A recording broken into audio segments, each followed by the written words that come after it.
நீங்கள் பேசுகிற இந்த தளபதி அறிஞர்னு சொல்லி அந்த மீட்டிங்லேயே பேசுவீங்களே, அந்த மீட்டிங்கில் பேசின அவரே இந்த பரிதிமாற் கலைஞர் அப்படி பேர் வச்ச சூரியநாராயண சாஸ்திரிங்கிறவரோட நானும் ஒரு சாஸ்திரி தான் சொன்னவர் தான்.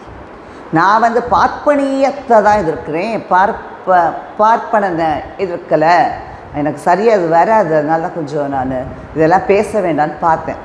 அண்டு இது வந்து எதிர்க்கலை அப்படின்னு சொல்லி சொன்னார். இவங்க மக்களே ஒரே விஷயம், இவங்க எல்லாருமே எப்பவும் கன்ஃபியூஸ் பண்ணுறதுக்கு தான். உங்களை எல்லாரையும் நல்லா கிளியராக இருந்தால் அவங்களுக்கு மீன் கிடைக்காதுன்னு சொல்லுவாங்க இல்லையா, அப்படியே ஒரு கன்ஃபியூஸ் பண்ணிவிட்டால் குழப்பி விட்டால் தானே அதுலேருந்து மீன் எடுக்க முடியும். அது மாதிரி தான் இவங்க, அது ஓட்டாக டைவெர்ட் ஆகும், கன்வெர்ட் ஆகும்னு நினைக்கிறாங்க, அது கன்வெர்ட்டே ஆகாது. அவரே அதான் சொன்னார். அப்பப்போ கருணாநிதி ஏதாவது பேசுவார் இல்லையா, அவர் இப்படி தான், எது வேணுமோ எப்போ வேணுமோ அப்போ சொல்லுவார். இவர் ஏன் சாஸ்திரி ஆகணும்? இவர் கருணாநிதியாக இருக்கிறது ஏன் சாஸ்திரி ஆகணும்? இவர் ஒரு கலைஞராக, அதனால் இவர் சாஸ்திரியா, இவரும் ஒரு கலைஞர்னு.